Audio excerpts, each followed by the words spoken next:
There are few stories in Greek mythology that have been retold more often than the story of Hades and Persephone. To some, it is a tale of darkness. To others, it is a tale of loss. But to those who look beyond the surface, it becomes something far more profound. It is the story of death meeting life, winter learning to bloom, a lonely king discovering that love does not weaken power, transforms it. This is not a modern romance. It was never meant to be. It is an ancient myth woven from symbolism. Long before humans walked the earth, before kingdoms rose and fell, before poets wrote their first verses, there were the Titans. Among them were Cronus and Rhea. Cronus feared a prophecy that one of his children would overthrow him. So every time Rhea gave birth, K swallowed the child whole. Hestia, Demeter, Hera, Hades, Poseidon, each disappeared into darkness before they had even seen the world. Only the youngest, Zeus, escaped. Raised in secret, Zeus eventually fulfilled the prophecy. He forced Cronus to release his brothers and sisters. Together, they defeated the Titans in a war that shook heaven and earth. When victory came, the three brothers cast lots to divide the universe. Zeus received the sky. Poseidon received the sea. Hades drew the underworld. This was not a punishment, nor was it exile. It was simply chance. The realm beneath the earth became his kingdom, a place where every soul would eventually arrive. Not a place of evil, but a kingdom of inevitability. Every king needs a throne. Hades inherited an entire world, but unlike Olympus, his kingdom was silent. No feasts echoed through its halls. No laughter drifted across its gardens. The dead do not celebrate. They remember. While Hades ruled below, life flourished above. His sister Demeter became goddess of the harvest. Wherever she walked, fields ripened, trees bent beneath fruit. The earth itself answered her footsteps.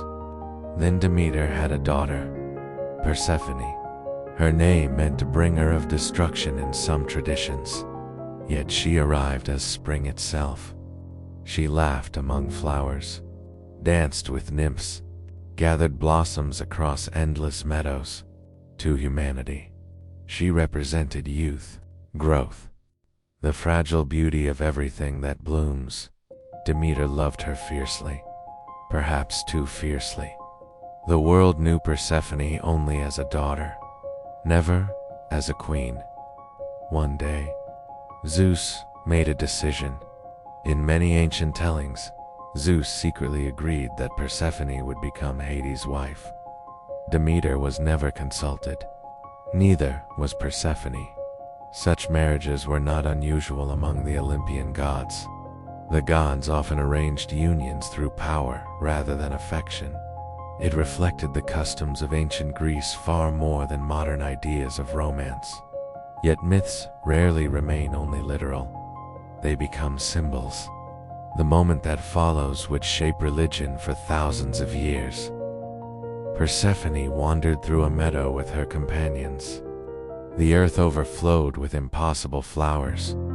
Among them bloomed a narcissus, unlike any ever seen. It shimmered. Its fragrance reached impossibly far. Drawn toward its beauty, Persephone reached out. The moment she plucked it, the earth split open. A chariot burst upward from the darkness. Its horses were black as midnight. Its wheels thundered across the ground, and standing within it was Hades, king of the underworld. He carried Persephone away beneath the earth. The meadow closed. Silence returned. Only one witness remained. Hecate. She heard the cries, though she did not see everything. Helios, the sun itself, had seen the entire event from above. Demeter searched for 9 days. She wandered the earth carrying torches. She neither ate nor rested.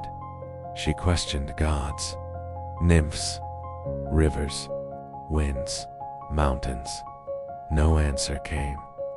On the 10th day, Hecate approached. She had heard Persephone's voice. Together, they sought Helios. The sun cannot lie. He had seen all. He revealed that Hades had taken Persephone. With Zeus' approval, grief became fury. Demeter abandoned Olympus. She withdrew her gifts from humanity. No grain grew. Trees stopped bearing fruit. Seeds remained trapped beneath the soil. The earth entered its first winter. People starved. Sacrifices ceased. Even the gods began to suffer because mortals no longer had food to offer. One mother's grief threatened the balance of the world. Zeus could no longer ignore the crisis. He sent Hermes, messenger of the gods, to the underworld. His task was simple: bring Persephone home. Far beneath the earth, Hermes entered Hades' kingdom. What he found surprised many later storytellers. Persephone was no prisoner, chained in darkness. She sat beside Hades upon a throne. Already she had begun changing. The frightened maiden who had descended into the underworld was becoming something else. Something older. Something eternal. The queen of the dead. Hades agreed to let her leave. There was only one condition.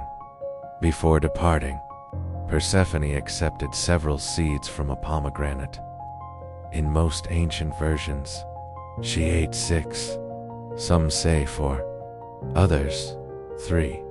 The exact number changes, but the meaning never does. Food binds. To eat in the underworld is to become part of it. When Demeter embraced her daughter again, joy returned to the earth. Flowers bloomed almost instantly. Yet the joy could not remain forever, because Persephone had eaten the pomegranate. A compromise was made. Part of each year, Persephone would remain with Demeter. Spring and summer would return. The earth would flourish. But each year, she would descend once more beside Hades. Autumn would arrive.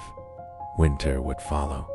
Not because love had failed, but because every living thing must eventually rest before it blooms again. Thus, the seasons were born. Modern audiences often stop here, but ancient tradition did not. Persephone was never simply rescued. Over time, she became one of the most powerful deities in Greek religion. The dead prayed to Hades, but they feared displeasing Persephone even more. Together, they ruled. She was no longer merely Demeter's daughter. She became queen of the underworld, judge of souls, mistress of sacred mysteries. Her authority grew beside Hades, not beneath it. Many myths show this transformation. When Orpheus descended seeking Eurydice, he did not appeal only to Hades. He sang before both rulers. His music moved them equally. When Heracles captured Cerberus, it happened with Hades' permission. When Psyche journeyed into the underworld, it was Persephone who entrusted her with the box containing beauty. The queen had become a giver of impossible gifts. The maiden of flowers had become sovereign of death. Yet she remained both. She belonged to spring and to shadow. And Hades. Ancient myths portray him differently than later imagination often does. He rarely leaves his kingdom. He almost never interferes with humanity. He keeps his word. He does not chase endless lovers as Zeus does. He does not begin wars like Ares. He does not seek revenge over wounded pride like Poseidon. He simply rules, steadily, immovably. When Persephone becomes queen, she remains queen. There are no tales of Hades abandoning her, no stories of betrayal, no myths of wandering affairs that rival those of the other Olympians. For many modern readers, that quiet consistency has become strangely compelling. In a pantheon filled with chaos, Hades is the god who stays. This is one reason the myth has inspired countless retellings. Not because the ancient story resembles a modern romance. It does not. But because people recognize something symbolic within it. Persephone begins as someone known only through innocence. She becomes someone who has walked through darkness without losing herself. Hades begins as a lonely ruler of a silent kingdom. He ends with someone who shares his throne. Together they become balance itself, life and death, spring and winter, bloom and decay. Neither can exist without the other. The ancient Greeks understood something we often forget. Death is not the opposite of life. Tis part of life. Nothing grows forever. Nothing remains in bloom forever. Every seed must disappear beneath the earth before it can rise again. That is why Persephone's descent mattered. It explained more than winter. It explained transformation. Sometimes we lose who we once were. Sometimes life carries us into seasons we never chose. Sometimes we descend into grief, loneliness, heartbreak, or uncertainty. Yet even there, change begins. The underworld was never only a place where things ended.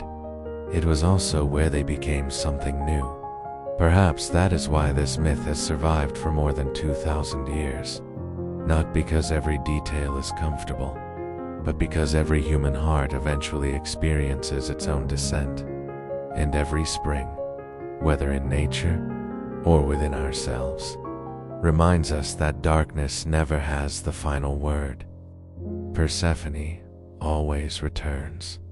Flowers bloom again, and somewhere beneath the earth, the quiet king of the dead waits patiently, knowing that every season has its time.